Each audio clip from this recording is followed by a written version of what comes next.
pessoal. Eu sou a Angélica, eu sou do marketing da Roca Cerâmica, para quem ainda não me conhece. Quero agradecer a todo mundo pela participação, por estarem aqui com a gente.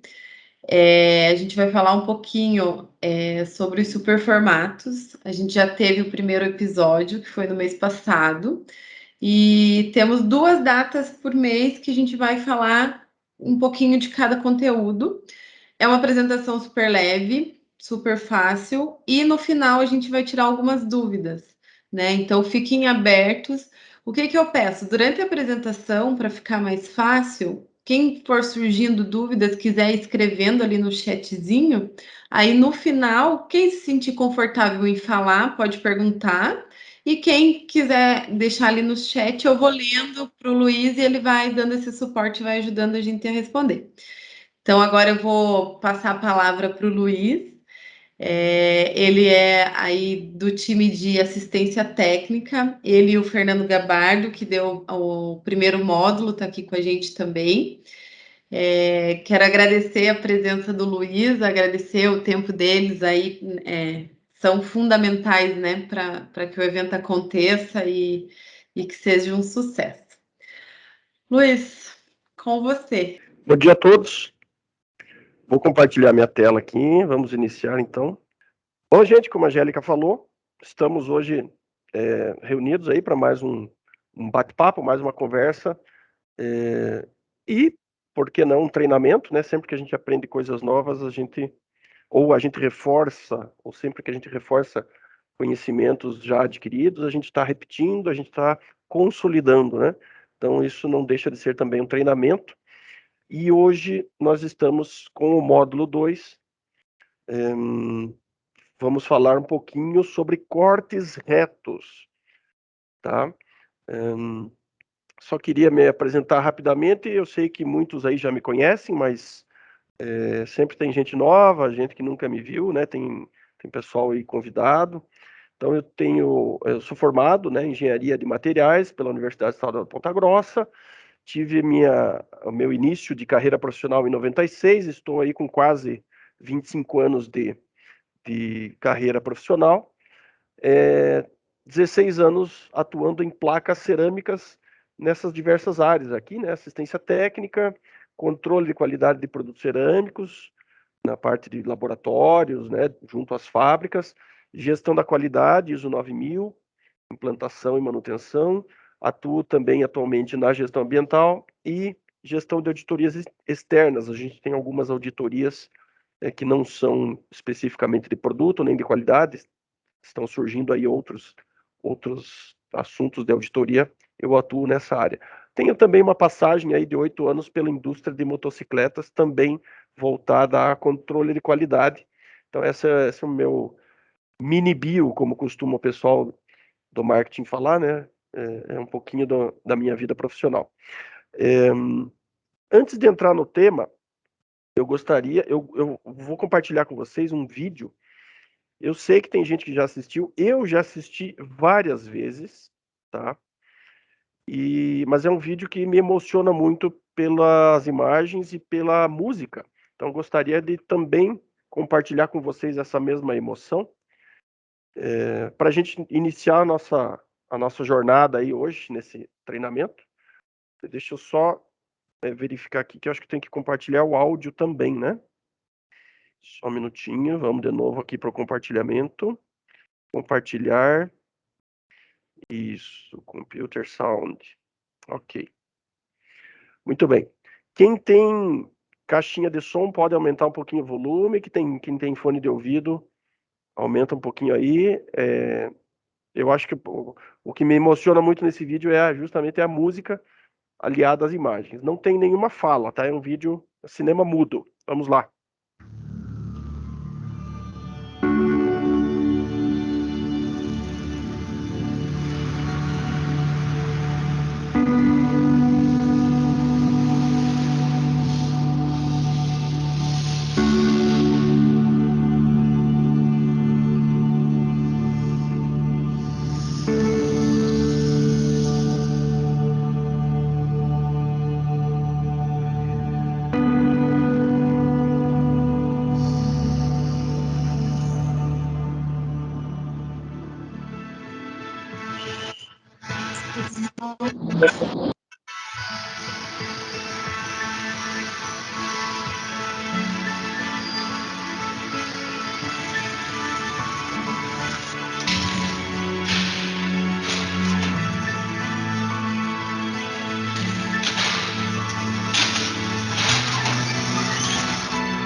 Ok, Angélica, continua me ouvindo aí? Sim, perfeito. Legal. Gente, é o seguinte, este vídeo foi feito lá na Espanha, vocês viram ali no finalzinho, aparece 2017, comemoração de 100 anos da Roca. Este vídeo é vídeo lá da fábrica na Espanha, não é, o processo de fabricação não é nem de superformatos, né? Mas é isso que me chama a atenção. É um vídeo muito bem feito, que mostra um pouquinho do processo de produção, os sons das máquinas, né, aliados ao fundo musical. E esta fábrica que é mostrada continua pertencendo ao grupo em que nós estamos, tá? E esta fábrica, onde aparece ali no vídeo, não é a fábrica mais moderna do grupo. A fábrica mais moderna do grupo está aqui no Brasil, especificamente na cidade de Campo Largo, região metropolitana de Curitiba, da qual nós também temos vídeos disponíveis no nosso site, etc. Eu trouxe aqui duas imagens, né? É nesta fábrica aqui em Campo Largo que nós temos instalada a supercompactadora Continua Plus. Destaco aqui também a impressora digital de última geração, né? HD, High Definition, equipamentos fundamentais para a gente fazer os produtos que a gente faz, os superformatos. Não posso deixar de falar, sei que também tem gente que está no treinamento aí pela primeira vez, um breve histórico nosso, muito breve mesmo. Então, nós somos pioneiros na inovação em placas cerâmicas no Brasil. Fundação em 52, né? Ou seja, temos quase 70 anos de história, tá? E dando um salto aqui já para 2015, início da fabricação via supercompactação.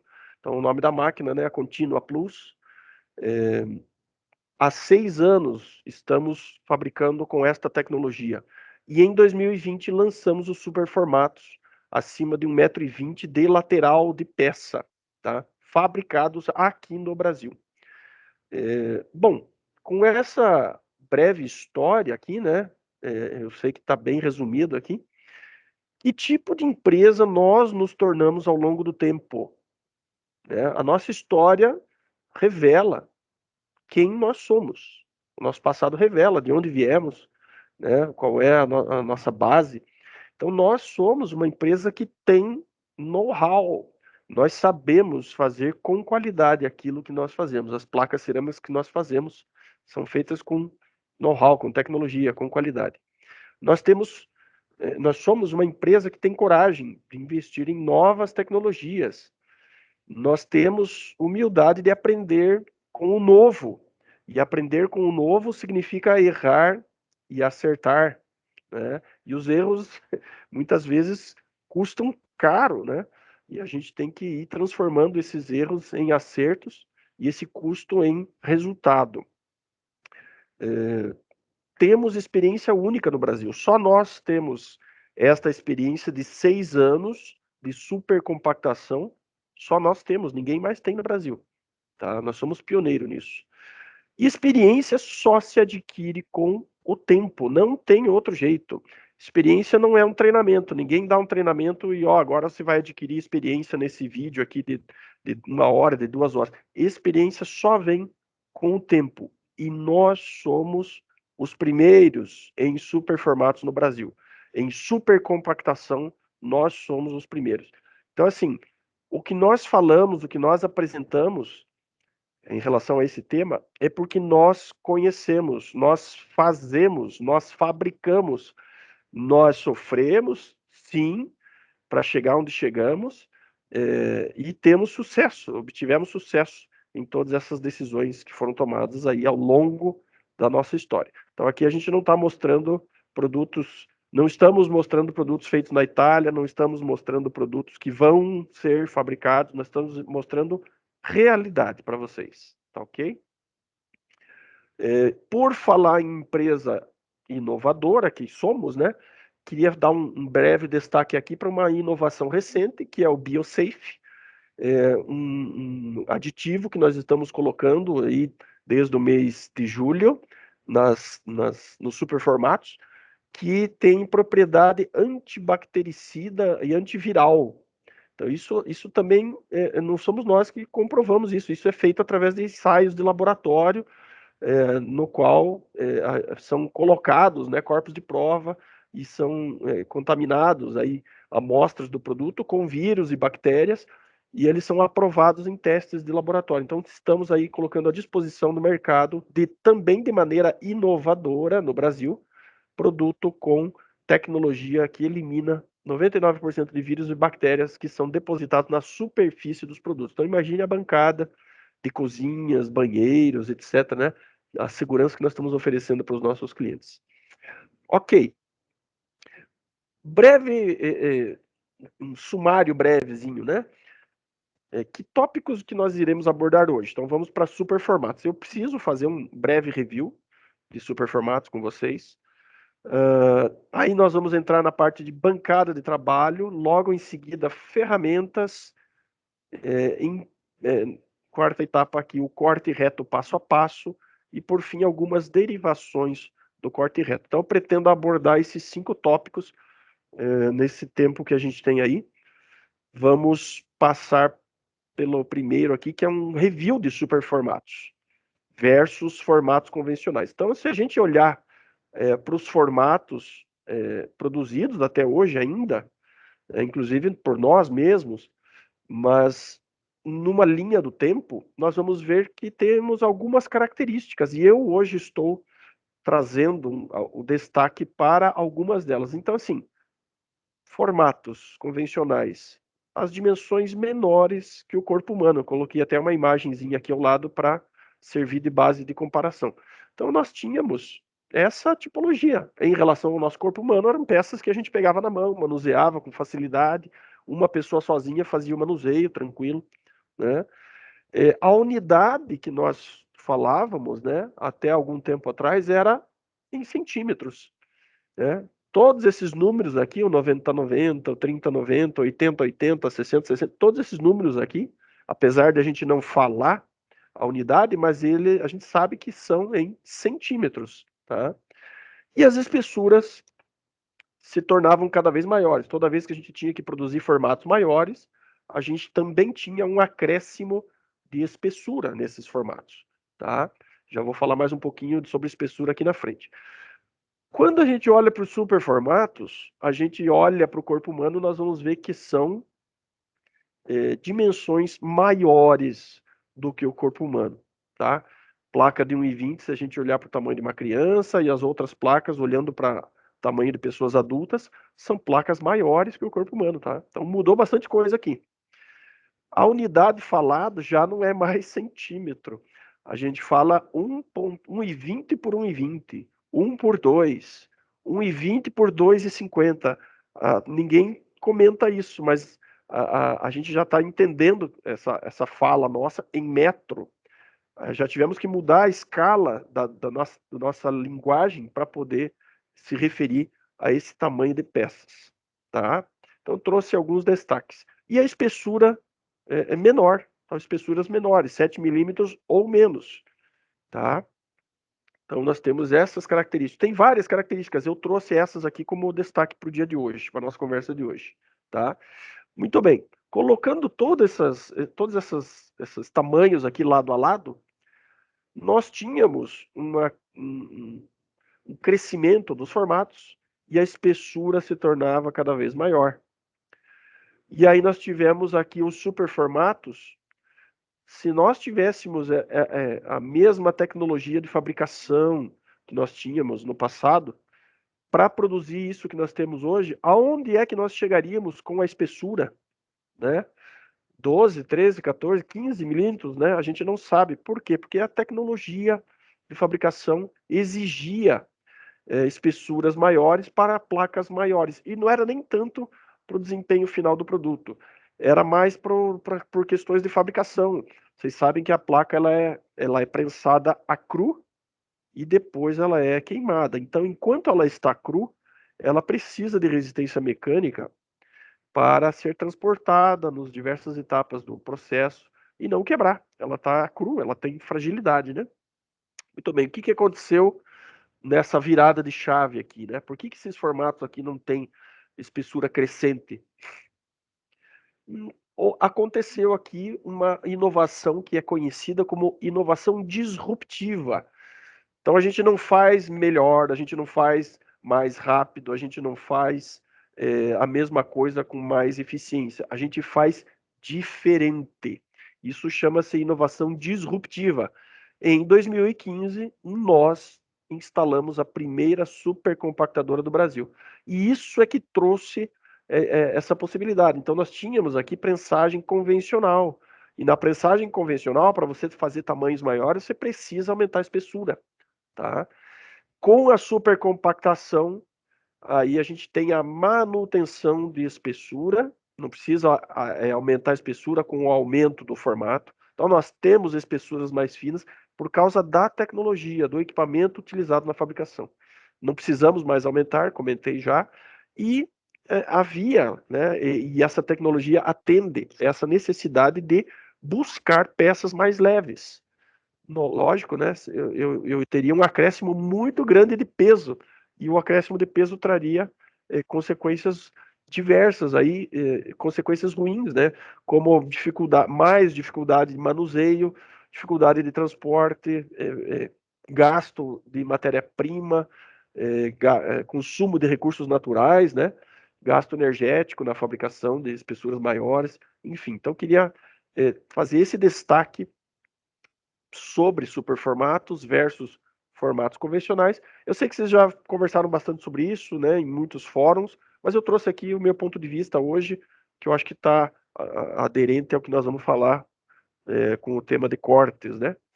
Bom, feita essa introdução, sobre esse review aí de superformatos, vamos entrar num tópico muito, muito importante aqui para corte de peças de grandes formatos. Bancada de trabalho. Eu falei, pô, Luiz, mas você vai falar da bancada? Isso é tão simples, todo mundo tem e tal. Gente, nós vamos falar aqui de coisas simples, mas aonde se erra muito, né? É o que a gente mais vê de errado nas obras, é o que nós vamos conversar hoje. O que mais o Fernando e eu vemos de erro é o que a gente quer passar para que seja transformado em acerto, tá? Então vamos lá, bancada de trabalho. Já não dá mais para a gente fazer de qualquer jeito. Os formatos menores, qualquer mesa, qualquer bancada, o peso era diferente, o tamanho era diferente, qualquer bancada realmente servia, não era tão necessário prestar atenção nesse tópico. Agora não, agora nós temos uma mudança aqui de olhar para esse assunto. Então aqui eu trouxe uma imagem do nosso vídeo, né? Vou aproveitar aqui e fazer uma propaganda, não sou do marketing, mas estou alinhado com a equipe lá. Nós temos no nosso YouTube, né, no nosso canal, Roca Brasil Cerâmica, treinamento de superformato, são 7 vídeos. Então, eu trouxe a imagem de um dos vídeos aqui, onde a gente está utilizando uma bancada. E é lógico, né, para um vídeo que vai para o YouTube, que vai ficar disponível para o público em geral, foi montada uma bancada de cinema aqui, né? Toda bonitinha, adesivada aqui, com a logomarca da empresa. Então tá aqui o Fernando e eu fazendo uso para poder gravar as cenas do vídeo lá do treinamento. Mas, no próprio vídeo, essa imagem aparece lá também, é uma bancada feita de madeira, ela foi inclusive feita com pallets de madeira, reaproveitamento de pallets de madeira, e uma chapa de MDF, uma chapa grossa de 18 milímetros, desculpe, de MDF. Lógico, né, o pessoal, mas precisa de uma chapa de MDF em cima da... Precisa, tá? Já vou aqui mostrar que nós temos, então, vamos fugir um pouquinho da magia do cinema. Qual é a bancada de trabalho recomendada por nós? Tá aqui. Tem um projeto, está disponível, quem quiser. A Angélica passa o link depois. Um projetinho de bancada recomendada pela Roca Incepa para uso em obra. Esse projetinho traz todas as dimensões, os ângulos e tal, e até os tipos de madeira, a espessura do MDF que a gente recomenda. Então a gente vai olhar, vamos olhar um pouquinho para essa bancada, e eu vou agora fazer um destaque, fazer uma brincadeira com vocês aqui, o jogo dos 5 erros ou dos 5 acertos. Cada um escolhe aqui os 5 erros ou 5 acertos. Então vamos lá. Olhem para as bancadas que estão na tela, da esquerda e da direita, e notem ou tentem encontrar as diferenças, tá? Eu vou começar a mostrar para vocês. Olha aqui, ó. Apareceu a primeira setinha. Opa, tem uma aqui, tem outra aqui, tem mais uma diferença aqui. Notem que aqui não tem. Mais uma outra diferença ali e uma outra aqui embaixo. Não enxergou ainda? Tá difícil? Pintei de amarelo para vocês, tá? Coloridinho aqui, ó. Isto aqui é muito conhecido, talvez tenha nomes, né? A gente sabe que nas regiões aí do Brasil dão nomes diferentes para a mesma coisa. Isso aqui é conhecido como mão francesa, tá? É este tipo de reforço que fica na diagonal, que fica inclinado, tá? Isto aqui é muito importante. Isso trava a bancada, não deixa a bancada mole, molenga, balançando. Se a bancada estiver balançando mole, o corte do profissional que está nos assistindo, talvez tenha profissionais aí nos assistindo hoje, profissionais azulejistas, assentadores, se a bancada estiver mole, se você for cortar um super formato, vai ter problema, tá? Então vamos lá. Bancada de trabalho na prática, agora saindo do cinema, saindo do projeto. Agora sim, isso aqui é coisa da prática, do dia a dia mesmo, fotografada em locais de obra, que eu e o Fernando frequentamos, visitamos, né? Então tá aqui uma bancada que foi usada lá. Olha só a mão francesa aqui, ó. Aqui também, numa lateral, na outra lateral, nessa outra foto aqui, né? Olhando de outro ângulo. Aqui também, mais uma vez aqui. Então, gente, aqui tá, a bancada está travada, está firme. Não adianta pôr esse pé aqui sozinho e não ter ela com firmeza, tá?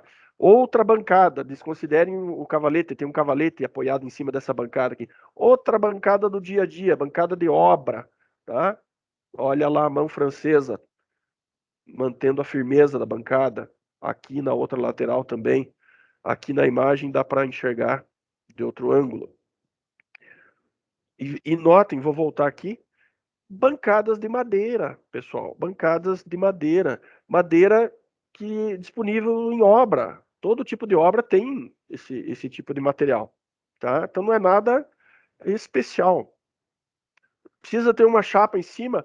É bom, essa outra aqui não tem, aquela anterior aqui, né? Não tem uma chapa, mas tem várias ripas, dando planicidade, conferindo planicidade para a bancada, tá? Uma outra bancada aqui, essa já um pouco mais bem elaborada, uma bancada mais fixa, com estrutura metálica, tá? Vocês vejam, mesmo a estrutura metálica precisa de robustez, precisa de travamento. Cadê olha aqui, ó, mão francesa, isso aqui é mão francesa. Mais aqui, ó, no cavalete do meio. Aqui no canto, uma mão francesa aqui, a outra fazendo travamento, dando firmeza. Outra aqui no cantinho, tá? Então uma bancada metálica com uma chapa de MDF grossa na parte de cima. Outro tipo de bancada, pessoal. Essa aqui já é um pouquinho diferente das demais. Para quem já está mais familiarizado com obra e tal, isso aqui é conhecido como cavalete de gesseiro, tá? Popularmente conhecida como cavalete de gesseiro. Aqui já notem que o pé da bancada não tem um único ponto de apoio no chão, ele não vem reto da bancada até o chão. Quando ele chega numa certa altura, ele abre, né, os dois pés, e isso aqui já serve de um melhor apoio, um melhor travamento. Mesmo assim, tem barras de travamento para que isso aqui não mexa, né, não balance. E o próprio fato dos dois pezinhos de apoio estarem abertos já confere maior firmeza para a bancada. Tá lá uma tábua, uma chapa em cima, usada inclusive, né, bastante riscada, com marcas do uso, tá? E aqui uma outra bancada, essa aqui importada, de alumínio, com pés dobráveis, travas, né, para você abrir e fechar. Essa, para quem quiser, para quem puder, também está disponível no mercado, tá? Tem empresas aí que representam indústrias italianas. Então, eu trouxe aqui várias opções de bancada e é, queria aqui dar dicas finais, tá? Para a gente não se alongar muito nesse tema, mas mantendo a importância. Bancada tem que ser ligeiramente maior do que a placa cerâmica, tá? Então, placa de 1,20 por 2,50 não dá para cortar, não dá para apoiar numa bancada de 1 por 2. Tem que ser um pouco maior. Então, 20 centímetros de folga nas bordas é o que a gente recomenda. Então, vamos lá. Placa de 1,20 por 2,50. Vai precisar fazer corte. Qual o tamanho da bancada? 1,40 por 2,70. Ou 1,5 por 3, para arredondar um pouquinho, né? Nunca deve ser menor. Você vai deixar a placa sem apoio em uma região, né? A placa vai, no momento do corte, ela vai estar em balanço, vai estar tensionando o corte e pode te causar problemas. Os problemas que a gente fala normalmente são trincas, quebras, perda de produto, perda de material. A bancada deve ser o mais plana possível. A altura da bancada, a gente não coloca, tem lá no projeto, mas a altura aqui ela é variável, né? Deve trazer conforto para os usuários. O cortador, quem vai fazer o uso da bancada, se a pessoa tem uma estatura maior, a bancada tem que ser mais alta. Se a pessoa tem uma estatura menor, a bancada mais baixa. Então aí a altura fica a critério do usuário, tá?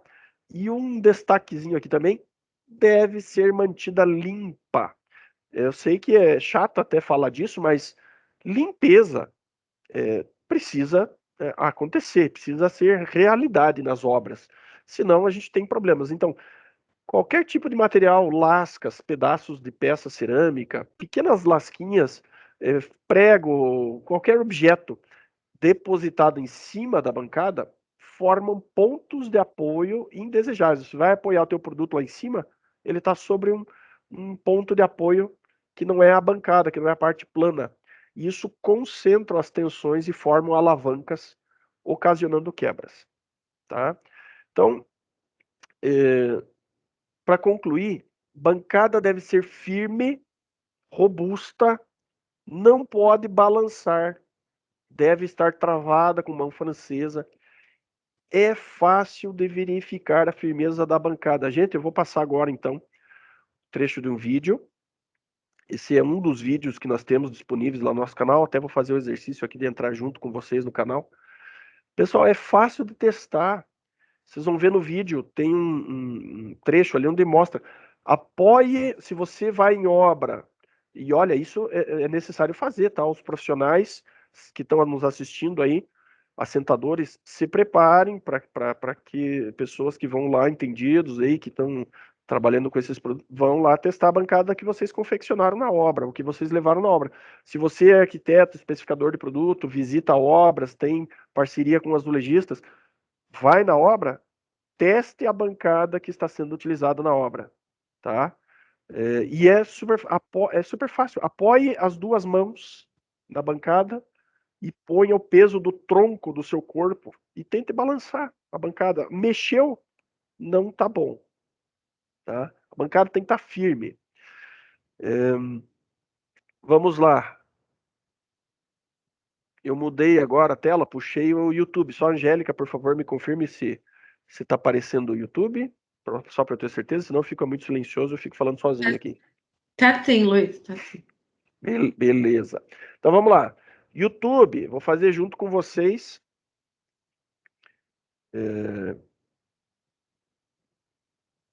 Só deixa eu voltar aqui rapidinho. Olha lá, nós vamos assistir um trecho do vídeo 2, trechinho de 30 segundos, tá? Do 1 minuto e 14 até 1:44. Então vamos lá. Canal da Roca Brasil Cerâmica, já vamos aproveitar e fazer propaganda. Playlist, vamos lá esse é um canal normal, nosso, como outros tantos canais, né? Playlist, vamos lá nas playlists. Temos aqui, ó, treinamento de superformatos. Cuidado que tem, o mesmo treinamento tem 3 vezes, porque ele está com a legenda em espanhol, neste aqui, e neste aqui a legenda está em inglês. A gente exporta produtos. Para quem não sabe, né, a gente exporta produtos para outros países, então é necessário ter em outros idiomas. Nós vamos entrar aqui no idioma português. São 7 vídeos. Nós vamos lá para o vídeo 2. Ok?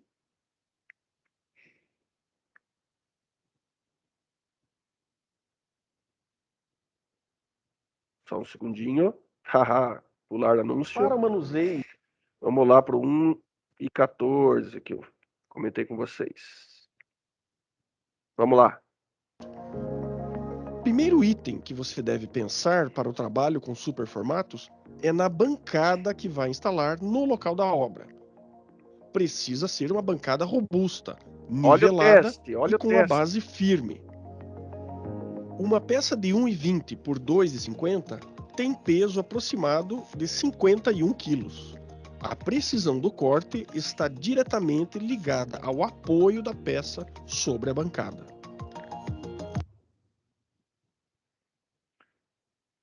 Então tá lá, pessoal. Trouxe um trechinho do vídeo que está lá disponível, mostrando a bancada. Vocês viram que tem no finalzinho tem um teste, né? O Fernando ou eu ali, a gente está apoiando a mão sobre a bancada e fazendo força com o peso do próprio tronco do corpo da gente, testando a bancada, tá? Muito bem. Falamos um pouquinho sobre bancada. Vamos falar agora sobre ferramentas. Olha, a gente está falando de bancadas, agora nós vamos falar de ferramentas. São coisas que são negligenciadas. É muito comum a gente ver nas obras o pessoal não dar atenção para esses tópicos. E aí a gente vai lá e eles ficam chateados com a gente, porque a gente vai falar, pô, mas a bancada está inadequada, a ferramenta está inadequada. É a realidade, tá? Nós temos aqui que reforçar o que a gente vê na prática, tá? Muito bem. Ferramentas. Vamos fazer um exercício rápido aqui. Vamos fazer um passeiozinho de barco, usando esse barco aqui, levar o nosso filho para dar uma passeada. Qual ferramenta seria necessária, né? Precisa de alguma ferramenta? Se tiver algum problema, acho que aqui um simples remo resolve a questão, certo? Muito bem. Vamos fazer um outro passeio de barco? Agora aqui já o negócio já mudou um pouquinho, né? Nós temos aqui um barco motorizado, né? Motor de popa. E se eu tiver um probleminha, tiver que abrir o motor, tiver que fazer algum consertozinho, uma caixa de ferramenta dessa aqui, talvez, que tem aqui dentro, chave de boca, chave de fenda, parafusadeira e tal, talvez isso aqui resolva uma boa parte do que precisa ser feito aqui, né? Conhecimento e ferramentas adequadas, talvez eu consiga fazer alguma manutenção, algum conserto aqui. E agora, vamos passear de barco, pessoal? que vocês acham? Este é o motorzinho da criança, né? Um motor pequenininho. Será que aquela maleta de ferramentas que eu tinha para o motor de popa dá conta de tudo que é necessário fazer nesse tipo de motor, nesse tipo de embarcação? E se precisar trocar uma peça desse tamanhozinho aqui? Será que aquelas ferramentas daquela maleta vão ser suficientes? Não, né, gente? Então é por isso que a gente tem que falar sobre ferramentas. Vamos continuar ainda na forma lúdica. Vamos lá, parafuso. Vamos sair do passeio de barco, que estava ótimo, né? Já pensei no cruzeiro que a gente vai fazer juntos aí nas férias, quando todo mundo tira férias juntos aí depois da pandemia. Vamos falar de parafuso um pouquinho. Parafuso, cabeça sextavada. Que ferramenta a gente vai usar? Chave de fenda consigo apertar ou soltar esse parafuso? Não, né? Chave Phillips, consigo apertar ou soltar esse parafuso? Também não. Então veja que aqui a gente não está falando de tamanho, nós estamos falando de tipo de ferramenta adequada. Este parafuso, para soltar ou para apertar, é necessário esse tipo de ferramenta, a chave de boca. Tá? Ah, mas eu uso alicate. Tudo bem, você pode até conseguir apertar ou afrouxar o parafuso com alicate, né? Vez ou outra, de vez em quando, você pode usar o alicate, mas não é a ferramenta mais adequada. Você vai ter que fazer mais força, vai ter que apertar o alicate para segurar a cabeça do parafuso, vai desgastar a cabeça do parafuso, pode ser que a cabeça fique meio arredondada, quando você tiver que usar uma chave de boca, não vai funcionar direito. Tá? Então você pode improvisar, mas vai ter suas consequências, né? Vamos falar um pouquinho de tamanho agora, ainda no parafuso ou na porca sextavada. A mesma chave de boca conseguiria apertar diferentes tamanhos de porca? Não, né, pessoal? Para cada tamanho tem uma ferramenta específica, né? E eu também tenho lá uma ferramenta ajustável, né? Eu posso ter uma chave de boca com regulagem, que ela ajusta e eu consigo apertar ou soltar diferentes tamanhos. Esse raciocínio é só para fazer vocês pensarem nas ferramentas e nos equipamentos para cerâmica. Ferramentas adequadas para cortes retos. Então, comparem aqui o tamanho da placa cerâmica. Vamos usar como referência, mais uma vez, o corpo humano, né, que é bem fácil. Está ali o tamanho do braço do cidadão. A placa cerâmica, o lado da placa tem mais ou menos o tamanho do antebraço aqui, né? Aqui a gente já vê que é uma peça maior. O tamanho da peça acho que é o dobro do comprimento do braço do cidadão. Exige um equipamento maior. Olha só, aqui uma placa maior ainda. Oi? Tem o microfone aberto?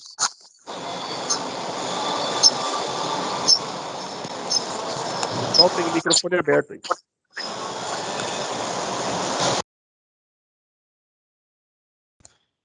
Luiz, eu silenciei você junto. Beleza. Tá aberto o microfone agora, Angélica? Agora sim. Beleza. Então vamos continuar. Então tá lá, ó, aumentou o tamanho do produto, da peça cerâmica. Foi necessário desenvolver ferramentas, né, de corte apropriadas. Então esse tipo de ferramenta foi necessário, se tornou uma ferramenta mais pesada.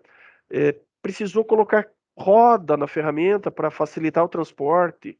Precisou colocar uma alça para puxar. O mecanismo aqui ficou diferente.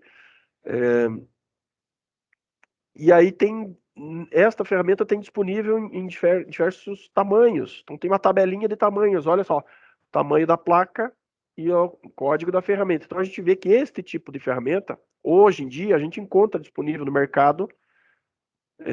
Essa aqui é da Cortag, não tem problema nenhum de falar aqui, nós somos parceiros da Cortag, a gente faz trabalhos em conjunto, inclusive precisamos uns dos outros, né?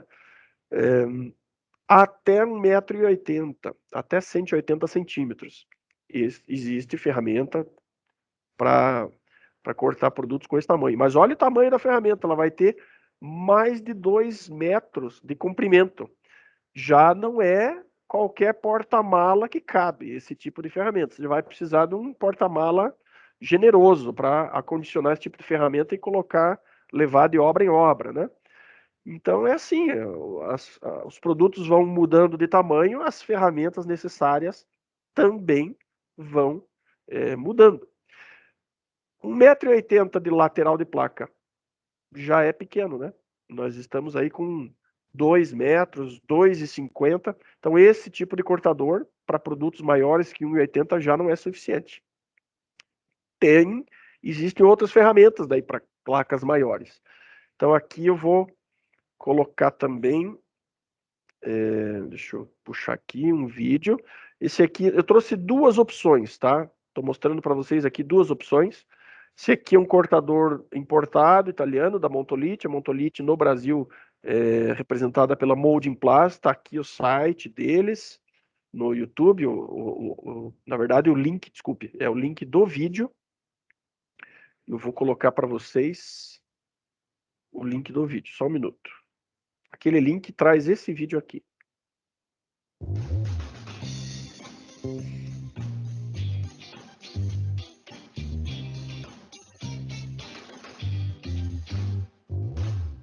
Também é um cinema mudo e eu faço a narração para vocês. Então vejo ali que o cidadão está montando o equipamento. O equipamento tão grande que ele precisa de uma pré-montagem. E é uma pré-montagem simples, fácil. Ó, juntou uma parte na outra, um clipezinho, mola, pronto. O equipamento está pronto para ser utilizado.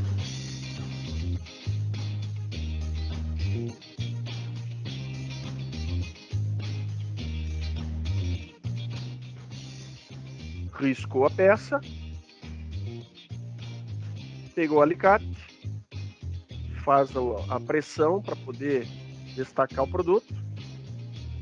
Isso tem vários, olha, tem pelo menos 2 dezenas de vídeos desses na internet, tá? De diferentes marcas.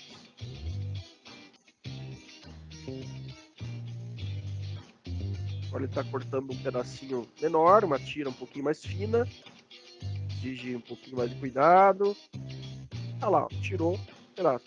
Ah, esse mesmo cortador posso usar para peças pequenas, para não ter que comprar um outro? Lembra da chave de boca regulável, que aperta qualquer tamanho? Esse aqui também, ele consegue fazer corte de peças menores.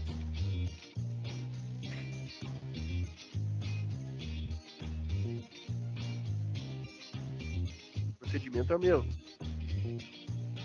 Pegou uma outra peça lá. Ah, não deu, uma régua só é curta. Pega outro trecho.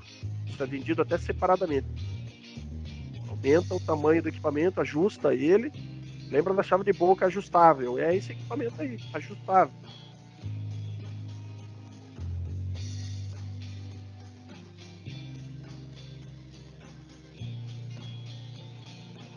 Flashline é o nome desse equipamento. Fez o destacamento do produto. Ele mostra alguns detalhes ali da lubrificação, troca da vidia, tanto que a manutenção é fácil. E aqui a Molding Plaza, ó. Então, o fabricante é a Montolite, italiano, e a Molding Plus é a empresa que representa aqui no Brasil, tá?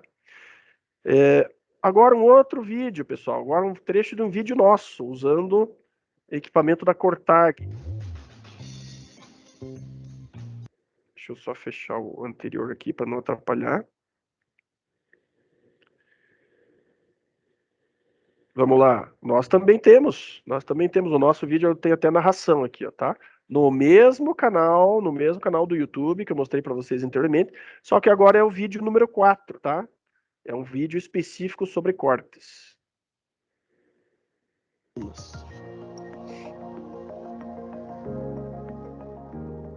Primeiro, coloque a peça na bancada de corte, para que fique totalmente apoiada, dando segurança para a execução do corte. Olha como a bancada é maior que a peça. Agora, efetue a medição e marque nas 2 laterais da peça, onde se deseja realizar o corte.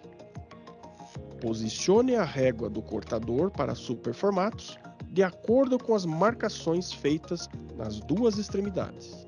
Utilize as ventosas de fixação do cortador para dar mais estabilidade e precisão no corte. Esse é nacional. Coloque o carrinho na régua posicionada e efetue o risco com a vidia em toda a extensão da peça. Mas o princípio é o mesmo. Antes de efetuar o risco por completo, passe por 2 vezes o carrinho no início da peça, algo em torno de 5 centímetros. Puxe a parte da peça que se deseja destacar para fora da bancada, deixando esta parte em balanço. O alicate separador precisa ter acesso na frente e no verso da peça. Vá empregando pressão de forma gradativa até ouvir o estalo do destacamento das partes. Repita a operação na outra extremidade. Com o auxílio de uma segunda pessoa, force para baixo a parte que se deseja destacar, ficando esta segunda pessoa somente apoiando a peça para que o destaque não caia no chão. Por último, se necessário, para garantir um melhor acabamento, lixe o corte efetuado com taco de madeira e lixa de ferro. Pronto, temos um corte reto, feito com qualidade e segurança. Agora vamos para o corte. Beleza, pessoal. Então tá aqui, ó. Mostrei um vídeo de um equipamento. Nós temos esse equipamento também, tá? Já usamos, já testamos, já levamos em obra, já mostramos, às vezes... agora já está bastante mais conhecido, tá? E esse aqui é o outro vídeo que eu mostrei, que é um vídeo feito por nós usando o equipamento da Cortag, fabricado no Brasil. O princípio é o mesmo, ele tem umas ventosas a mais, tem algumas diferenças, mas o princípio é o mesmo, a forma de operar é praticamente a mesma, usa o alicate também para fazer o destacamento. Tá? Corte reto passo a passo. Então ali eu destaquei os equipamentos, tá? Falamos sobre as ferramentas. E agora no passo a passo, é aquele trecho do vídeo, só que tem um outro momento onde ele fala com mais detalhes, e eu acho que é o importante de hoje, como é que usa o equipamento com detalhe, tá? Então é o trecho do vídeo 4, vou marcar aqui o tempo, aqui, ó. Só um minuto.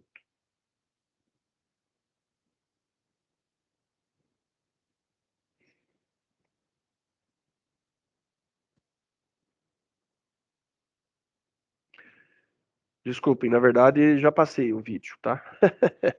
Esse trecho que vocês viram era esse aqui, tá? O corte reto passo a passo. O anterior era só um destaque sobre as ferramentas.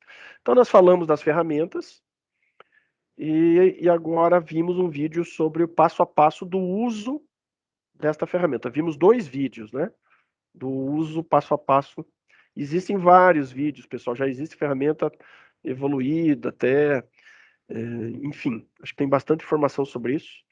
Gostaria de abordar agora um pouquinho com vocês derivações dos cortes retos. Tá? O que são essas derivações? O que eu estou chamando de derivações?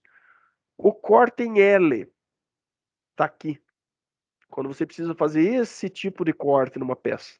São 2 cortes retos. Aqui não usa aquele riscador com o alicate. Aqui você vai usar... Você pode até usar o riscador apenas para riscar, mas para destacar você vai usar a maquita ou a serra mármore, como cada região também tem um nome diferente para aquele aparelho. Mas é um aparelho já comum que todo mundo usa, os azulejistas já usam para fazer cortes em outras placas cerâmicas. A questão aqui que eu quero ressaltar é isso aqui. Neste corte em L, nós temos um vértice, tá? Vamos prestando atenção lá. No corte em U, quando precisa fazer esse tipo de corte na peça para contornar uma coluna, enfim, para diferentes necessidades, às vezes é necessário fazer o corte em U. Nós temos aqui 2 vértices, ok, pessoal? E o corte retangular ou o corte quadrado, tanto faz, é quando precisa fazer esse tipo de corte na peça para colocação de um interruptor de energia elétrica ou um ralo, se for no piso, um ralo quadrado, um ralo retangular.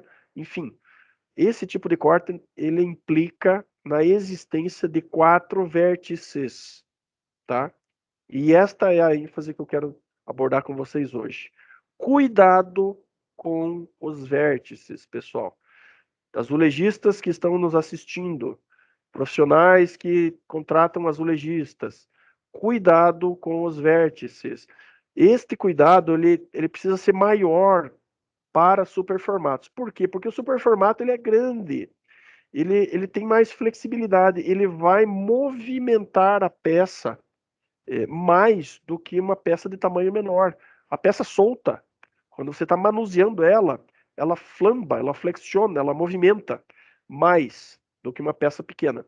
E este ponto, essa movimentação, antes mesmo do assentamento, gera tensões desta forma, tá? E a resultante dessa tensão é que aqui a gente tem um ponto de concentração dessas tensões, né?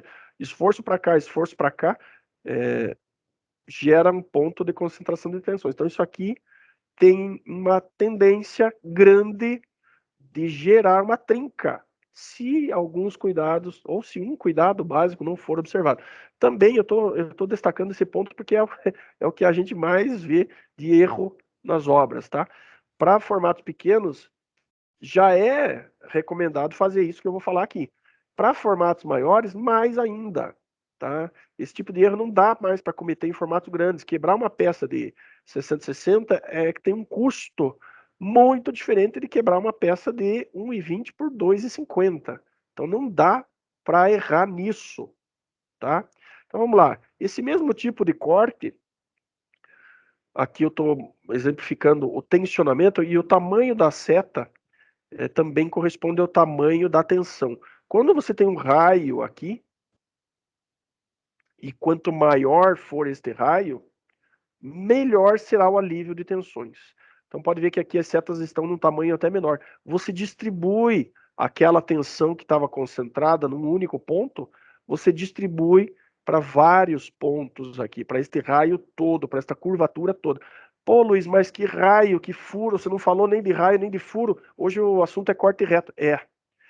Então nós vamos falar de cortes redondos, circulares, em outro capítulo do nosso treinamento, mas já vou adiantar que vértices precisam de um furo redondo.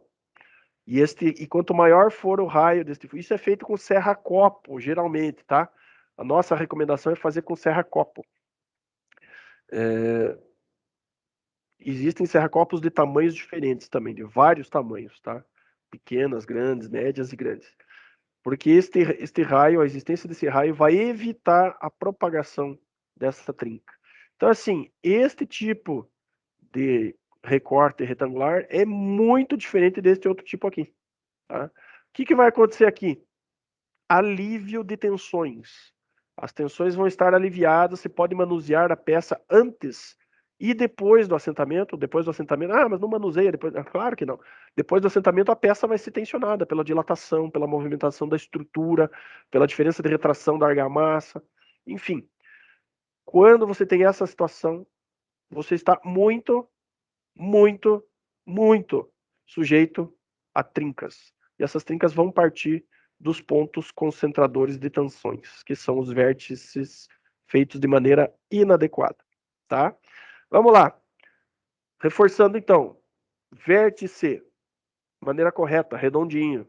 Use preferencialmente serras-copos diamantadas, no mínimo 10 milímetros. Mas não dá, não vai ficar ruim o acabamento, tá? Vou fazer com 8. Ok, faça redondo, tá? E com o maior raio possível. Quanto maior, melhor. Este raio aqui. Vai ficar escondido embaixo de um acabamento aqui, não vai nem aparecer. Faça de 25, faça de 30 milímetros. Quanto maior, melhor, tá? Você vai garantir que o produto não vai trincar.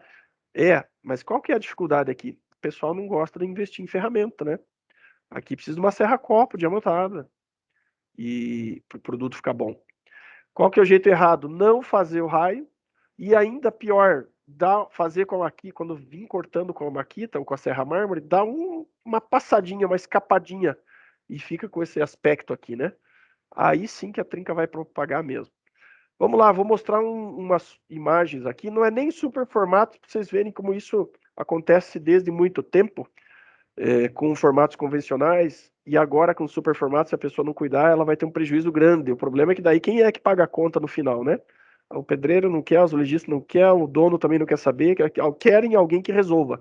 E não é o produto que tem problema, é a preguiça ou a falta de fazer o corte de maneira correta. Falta de investimento em ferramenta. Então, cuidado, pessoal. Vamos lá. Enfatizando. Cuidado com os vértices. Situação aqui. Isso aqui é um banheiro que eu visitei, tá? Temos aqui uma peça que precisou, para fazer o acabamento na janela, precisou de um corte em L. Foi feito um corte em L aqui. E aqui no piso a gente pode observar uma peça que precisou fazer um corte quadrado. Vamos dar uma olhadinha mais de perto. Olha lá, ó. Não dá para ver se a peça foi recortada da maneira certa ou não. Mas por quê? Porque tem a moldura da janela em cima. Mas sem eu olhar para recorte da peça, eu já sei que foi feito errado. Está aqui a trinca. A peça está trincando. Não foi feito o alívio de tensões com o furo redondo. Então, problema. Olha só a ponta aqui do ralo, né? Vocês vejam que isso que eu falei de raio nos vértices não vale só para cerâmica, gente. Isso vale para qualquer tipo de material. Isso vale para vidro, vale para plástico, vale para metais, peças metálicas. Todo encontro de cantos ali tem que ser arredondado. Olha o raio do ralo. Raio é uma peça plástica, tá aqui, ó. O ralo, né? Ralinho do banheiro é uma peça plástica. Tem raio para alívio de tensões. E olha a cerâmica como é que foi feito. Sem o furo redondo e ainda a maquita deu um totozinho para frente, para um lado e para o outro. Olha lá onde apareceu a trinca. Justamente no vértice, tá? O mesmo ralinho, tá? Cortado aqui, ó, aquele vértice que a gente estava olhando, aqui cortado errado, sem o alívio de tensões. Notem que a peça plástica tem os vértices redondinhos, né? Cerâmica tem que ser da mesma forma. Só que é o assentador que tem que fazer. Aqui, não sei se dá para ver, mas tem uma trinca também. Tem uma linha fina aqui. Ou seja, vai trincar, vai dar problema. No super formato, dá para tolerar isso aqui? Não, né, gente? Vai quebrar a peça. E para repor essa peça? Então, eu trouxe aqui, procurei ser sucinto nos temas, e notem que são temas simples, mas que fazem toda a diferença. Muitos desses temas que eu abordei aqui já são conceitos básicos. Só que para superformatos, quando não se observa esses conceitos básicos em formatos menores, o prejuízo é menor. Não é, o transtorno não é tão grande. Para superformatos, o prejuízo é maior. Isso gera um transtorno grande. Você achar uma peça de 1,20 por 2,50 para substituir uma peça que você quebrou, isso vai dar uma dor de cabeça grande. Então é assim, trouxe conceitos básicos importantíssimos e que a gente, eu, Fernando, nós vemos com muita preocupação. O sucesso do superformato depende muito de atenção a cuidados básicos. Queria agradecer a participação, a audiência de vocês. Estou finalizando minha apresentação e eu acho que agora a gente pode abrir para perguntas, dúvidas. Espero, sinceramente, que tenha rodado bem os vídeos aí, que tenha rodado áudio e vídeo para contento de todos aí. Tá bom? Fico à disposição. Obrigado. Obrigada, Luiz. Pessoal, fiquem à vontade. Quem quiser abrir o microfone, fazer a pergunta ou quiser colocar ali no chat. Eu vi que ninguém colocou nada ainda, mas o tempo é de vocês. O Luiz está aí à disposição para tirar as dúvidas.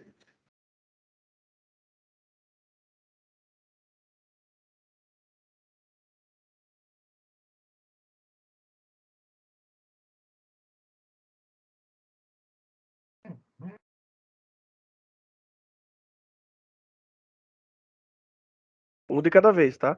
Não, sem confusão, tá, gente? Ô, Luiz, eu vou falar um pouquinho. Você sabe que quando sempre tem um curso, eu dou meu feedback. Já vou aproveitar para passar aqui, então. Eu acho que foi bem esclarecedor, assim, como você falou desde o início. São coisas simples, então não gera muita margem à dúvida. Claro que se alguém quiser fazer, mas a minha percepção é assim, como são coisas simples, eu acho que isso cabe muito bem um retorno, né? Não tem muita dúvida a gerar, né? Então, nesse sentido que eu acho que pode ser que não tenha dúvida do pessoal. Da minha parte, ficou bem claro, não teve nenhuma novidade no sentido, mas principalmente a questão dos vértices, né? E quanto maior o formato, mais cuidado tem que ter. Agradeço, ficou muito claro para mim. Obrigado, Marcelo. E é tão simples, que justamente por ser tão simples, é que na prática isso é desprezado. O pessoal Sim. pula, e não dá a devida importância, justamente porque é tão simples. Ah, não, um furinho aqui, vou gastar mais 10 minutos para fazer 4 furinhos nos versos. Vou precisar de uma serra-copa. Ah, não, corta aqui, a peça trinca. Eu vejo pelos controles que a gente recebe quando tem um caso de assistência técnica de grandes formatos, normalmente vem escrito dificuldade no corte. E a gente já sabe o que é, que, né, 99% devem ser esses casos que você comentou aí, a questão dos vértices. Exato, são os vértices, a ferramenta inapropriada, a bancada mole, bancada balançando. Marcelo, bancada balançando não tem como ter sucesso. A gente chega na obra, põe a mão na bancada, balança e olha para o pessoal já, o que você está vendo aí? Isso é básico, isso é simples. Mas, Por ser simples, é desprezado ou é menosprezado. Então eu me senti na obrigação aqui, até porque está gravando, e isso pode multiplicar claro. bastante, né? De reforçar conceitos simples, conceitos básicos. O superformato não tem esta margem. E por que não tem essa margem para erro? A peça é muito grande, ela movimenta, ela flexiona, ela se molda na superfície. Se você está movimentando a peça sem o apoio necessário, sem a ferramenta necessária, e ali aquela peça 60-60, 80-80 que o pessoal quebra na obra, está embutido na margem. Agora, o cliente que comprou 4, 5 peças de super formato para fazer um banheiro, fazer um móvel ali, quebre uma peça dessa para você ver. O transtorno que vai ser. Sim. Então, assim, o super formato não tem essa margem. O profissional tem que ser muito, muito atencioso. E muitas vezes a gente vê que é questão de capricho. Caprichoso, cuidadoso com a limpeza. Cortou uma peça, passa aquela vassourinha na bancada, tira todo aquele pozinho, aqueles caquinhos que ficam em cima da bancada, que a próxima peça que você vai apoiar na bancada pode ali naquele caquinho Fazer formar a diferença. uma alavanca. Então, o nosso trabalho, Marcelo e todos que nos ouvem, repetição. A gente vai cansar de repetir esses assuntos quando a gente vai nas obras e espero que os vídeos e esses eventos assim contribuam para que a pessoal entenda a importância disso. Obrigado, Marcelo, pelo feedback. Eu que Você é agradeço. sempre muito bem-vindo ao teu feedback. Luiz, só falar aqui que a Silene elogiou aqui no chat, não sei se você chegou a ver, ela disse que adorou, foi super esclarecedor, que também ela não tem dúvida, porque né, já tirou toda a dúvida. Agora a Diana levantou a mão aí, quer fazer sua pergunta, Diana? Bom dia, Luiz, tudo bem? Luiz, você falou que o BioSafe ele está desde o início de julho, então podemos considerar que a produção a partir de 1º de julho já tem o laudo do BioSafe? Não. Não? A partir Não. de quando? Para a gente também não ficar pedindo laudo sem saber. Não sei te responder. O BioSafe, eu vi que a publicação, o marketing, ele está ali a partir de julho, tá? A partir de agosto. Olha lá, já tem a Angélica confirmou. Então, o marketing começou lá em julho, mas a produção está ali a partir de agosto, não é isso, Angélica? Isso. Ok. Está comunicado ali no site, a gente colocou essa informação também. Diana, eu conversei com o Fabrício, a informação que o Fabrício me passou é que as produções a partir do mês de setembro já terão, tudo que for produzido a partir de setembro terá o conceito BioSafe aplicado nas peças. Ótimo, Marcelo. Para a gente não ficar pedindo laudo de coisa que não tem. E a questão dos vértices, muito importante. A semana passada nós tivemos um corte e a loja ligou que estava quebrando. Aí o Cláudio pediu para mandar um videozinho. Ele não estava fazendo os furos nos vértices e quebrou 2, 3 peças de 1,20, 1,20. Então, mais do que nunca esclarecedor. Obrigada. Obrigado, Luiz Diana. José Elias. Só um minuto, José. Obrigado. É simples, simples, simples. Só falta fazer. Eu fiquei curioso aqui. Só falta o pessoal fazer, tá? E eu e o Fernando, assim, daqui a pouco vocês vão ver nós careca de tanto repetir. E o furo nos vértices é batata. Você mata o problema assim, né? Pede para o profissional cortar e faz um vídeo. Filma ele cortando da peça, que eu quero ver. A gente olha o vídeo e já fala, né? Daí, não pode, vem cá, quero ver você fazer. Gente, furo em vértice é uma recomendação mais antiga do que eu. É antigo. Só que você quebra uma peça de 60, 80 e tal. É uma coisa, agora a história muda, né? Vai lá, José Elias.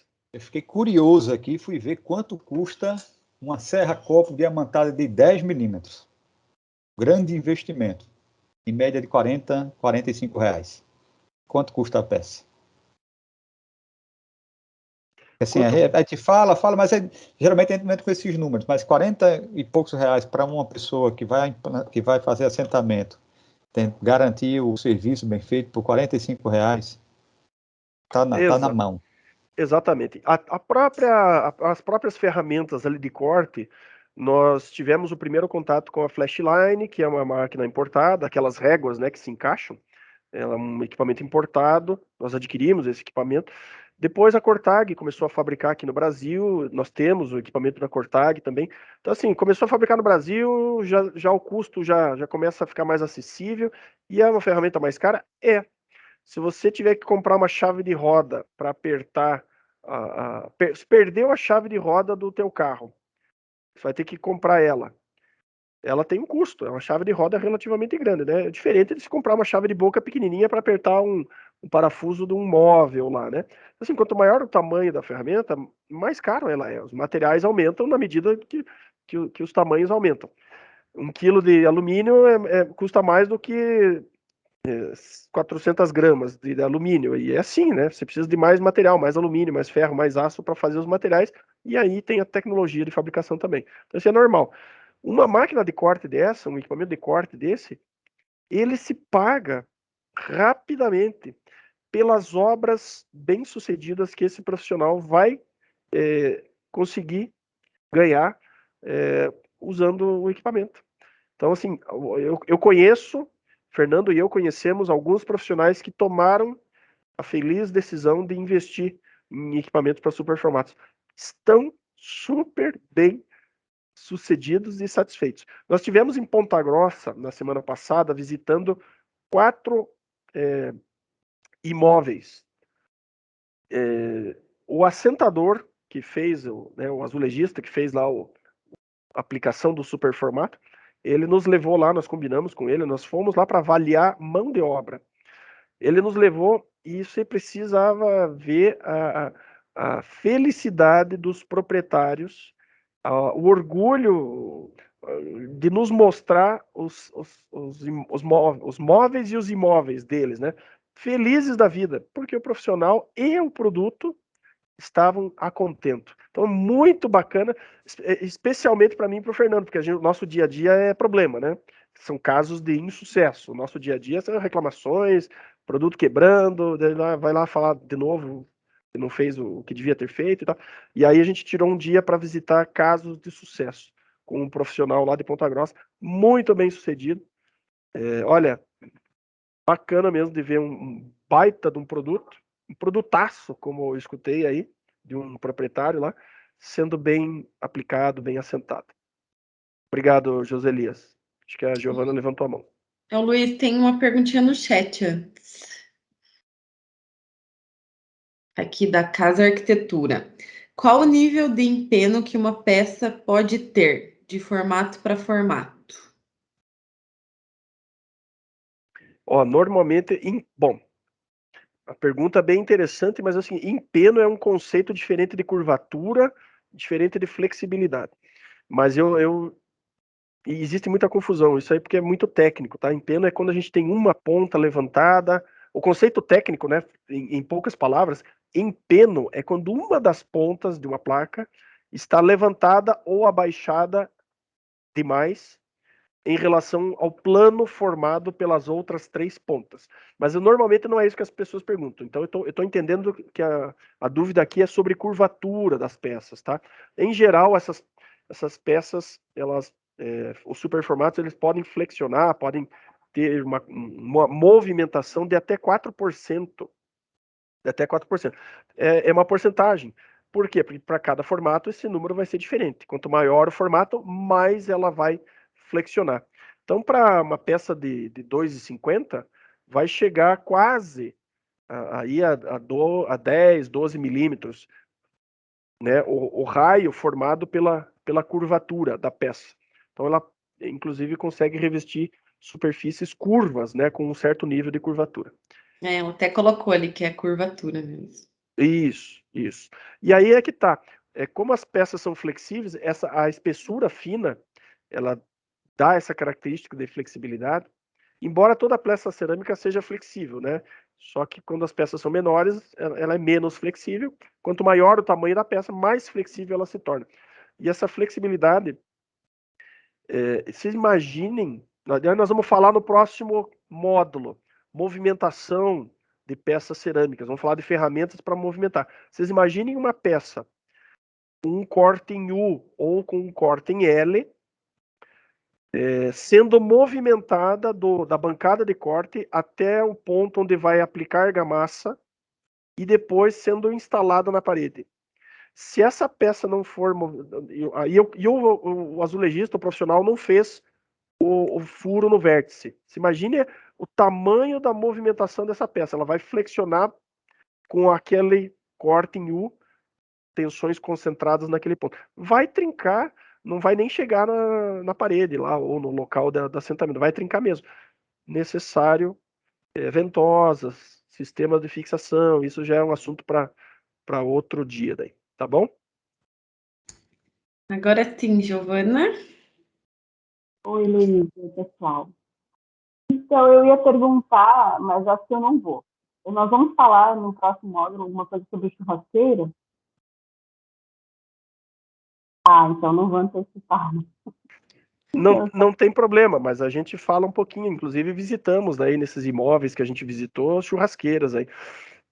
Podemos incluir num próximo módulo aí, né, Fernando? Churrasqueiras.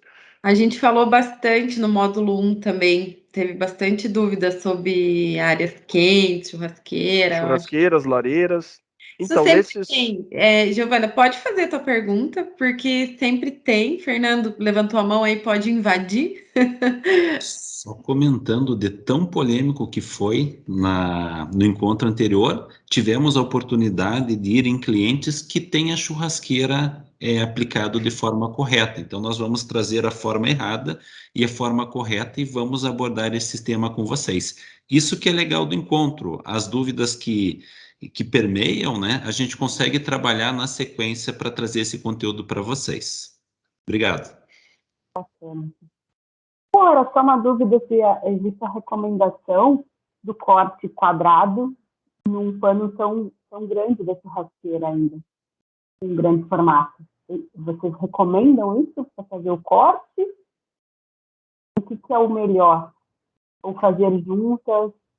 Fazer juntas. Deixa eu ver se eu consigo, quero ver se eu me entendo aqui com o computador. Aqui, ó. Vamos ver se eu acho alguma coisa aqui para te mostrar, fazer uma préviazinha de churrasqueiras. Nesses imóveis aí que a gente visitou semana passada, todos eles tinham ou churrasqueira, ou lareira, ou ambos, tá? Só um segundinho aqui. Aqui, ó, achei. Vamos ver se eu consigo compartilhar. Tá no meu Google Fotos aqui. Olá, Giovana. Chegou a imagem para vocês? Sim. Então tá lá. Churrasqueira na cozinha do imóvel, né? Então aqui, a churrasqueira é o seguinte, uma boca retangular, né? Mas você não pode fazer isso numa peça única. Você não pode fazer aqueles furos nos 4 vértices. Por quê? Porque a churrasqueira ou a lareira, ela tem aqui a questão do aquecimento de altas temperaturas. E as altas temperaturas vão dilatar os materiais todos envolvidos, não só a placa cerâmica, mas a argamassa, o próprio emboço que está ali, a alvenaria. Essa dilatação vai ser maior do que em outros ambientes, tá? Então as temperaturas vão passar fácil aí de 100 graus. E aí essa dilatação vai aumentar aquelas tensões que eu mostrei, aquelas setinhas vermelhas lá, né, nos vértices, e vão provocar trincas, tá? Então a recomendação para churrasqueiras é fazer peças, né, individuais. Então aqui ela foi feita uma peça, tem a junta aqui, né, dá para ver a junta, aqui tem uma outra peça, aqui em cima outra peça, e aqui na lateral outra peça.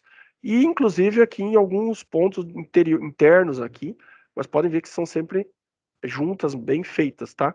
Proprietários aqui muito felizes com churrasqueira, tá? Aqui uma outra vista da mesma churrasqueira. Deixa eu ver se eu acho. Essa era uma cozinha que não estava pronta. Aqui tem outros. Eu vou passar rapidinho. Consultório médico com mármore Paraná, ficou lindíssimo. Esse aqui é um proprietário. É lindo, lindo, lindo, lindo. Coisas lindas. Deixa eu ver se eu acho aqui outra churrasqueira. Aqui uma lareira. Fotografei algumas coisas por baixo. Passando rápido para ir direto no ponto da churrasqueira. Aqui, ó. Isso aqui é uma outra churrasqueira do outro apartamento que a gente visitou, por sinal, no mesmo prédio. Tá aqui o artista, né? Estávamos no 25º andar nesse edifício aqui em Ponta Grossa. Aqui o Fernando estava fotografando a soleira, também feita com super formato. Soleira da janela. Muito bem feita. E aqui a churrasqueira. Aqui ele fez diferente, tá? Colocou uma peça grandona em cima. Aqui uma peça inteira, na altura da parede inteira. Uma outra peça aqui na parte de baixo. E aqui uma peça menor, um recorte menor. Então nós temos esta junta, e aí esta outra junta aqui. Então nunca uma peça inteira, por causa da expansão térmica, tá? Bancada aqui, feita toda com super formatos. Esse aqui é o artista, esse aqui é o profissional que eu estava falando para vocês, que a gente foi avaliar lá em Ponta Grossa. Todos muito felizes, tá? Proprietários todos muito felizes. Não vou mostrar tudo, que senão perde a graça do próximo treinamento, né, Fernando? Por favor, Luiz. Que laboratório essa visita aí? Que laboratório. Tem várias informações. Obrigada, Luiz. Obrigada, Fernando. De nada.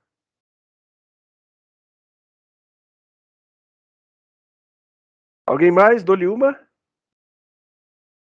Dou-lhe duas? Chat? Alguém? Angélica, não?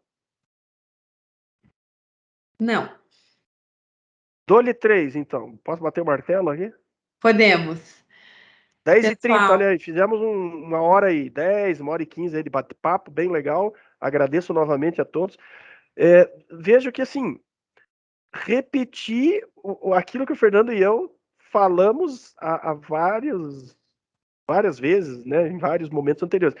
É tão simples, tão simples, tão simples tudo isso que a gente falou, que acaba o pessoal menosprezando. E os profissionais bem-sucedidos se destacam porque eles dão importância e dão atenção para as coisas simples, né? Para a limpeza em cima de uma bancada, para o furo feito no vértice de um recorte, para a bancada bem feita, antes de começar o serviço, uma bancada bem feita, firme, bem travadinha. Esses profissionais se destacam pelas coisas simples, gente, né? Pela ferramenta adequada para fazer o corte, sem a gambiarra, sem usar alicate para apertar parafuso sextavado. Os profissionais se destacam e estão sendo bem-sucedidos e estão fazendo clientes felizes aí, tá? E cliente feliz, você sabe que cliente feliz paga bem. Felicidade não tem preço. Gente, obrigado. Luiz, obrigada. Pessoal, na quinta-feira, dia 26, vai ter a segunda data desse mesmo módulo 2. Então, assim, convidem os seus parceiros, seus instaladores, marcenaria. O evento, né, como vocês perceberam, é bem leve, é com um tema assim para a gente discutir, para a gente conversar, para tirar dúvida. Esse foi o intuito da criação desse evento. Então, divulguem para as lojas, convidem vendedores, promotores, para todo mundo participar com a gente. Como eu falei no começo, aí todo mês a gente tem um módulo novo com temas diferenciados. E qualquer dúvida, eu me coloco à disposição. Vocês podem me procurar, que a gente vai conversando, a gente vai se falando aí sobre tudo que vocês precisarem. Obrigada pelo tempo de vocês, obrigada, Luiz, por essa palestra e até a próxima.